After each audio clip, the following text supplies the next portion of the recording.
یەکێک لەو سەدان هاوڵاتیە نەخۆش و لێقەوماوەیە کە دەستگای خێرخوازی بەخشین بەهانایەوە چووە.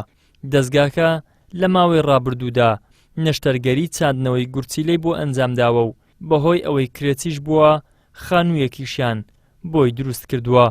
زەرعەکەی لەوە کردین و عملەتەکەی لەوە کردین، نوێی خانەکەشی لۆ دابین کردین. ئەوەندە بوو. زۆر سپاسیشان دەکەم. ساوڕێزم لەوە کاک مەسعەدی ئەو ئیشەکەی بۆ من پێرستە. داوا لە هەموو خێرخوازاندەکەی یاکاریمان بکەن بۆ مەسەلەی ئەو دەرمانەی.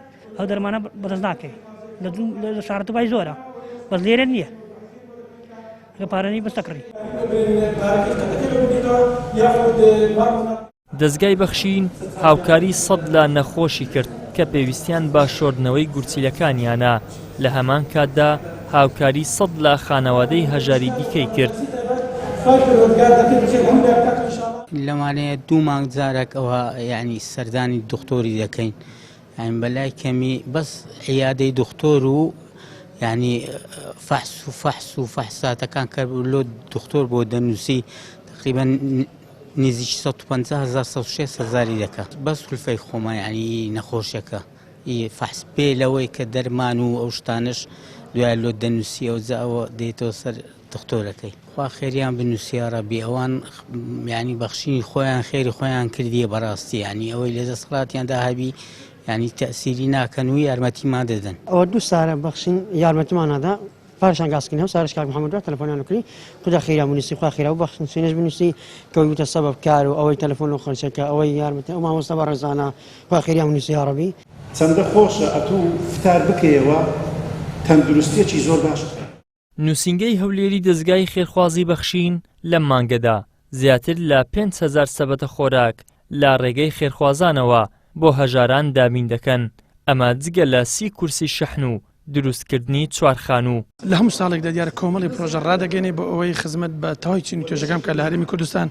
دیارە ئەمڕۆ ئێمە وەکو نووسینگەی هەولێر دوو پرۆژە ئەنجام دەدەین کە یەکێک لە پرۆژەکانمان هاوکاریکردنی نەخۆشانی غەسلی گورچیلەن، واتاوانەی کە گورچیلە بەردەوام لە هەفتەیەک 2,000-3,000 گورچیلەکانیان پێویستیان بە شۆرین هەیەەوە غەسلی بۆ دەکەن.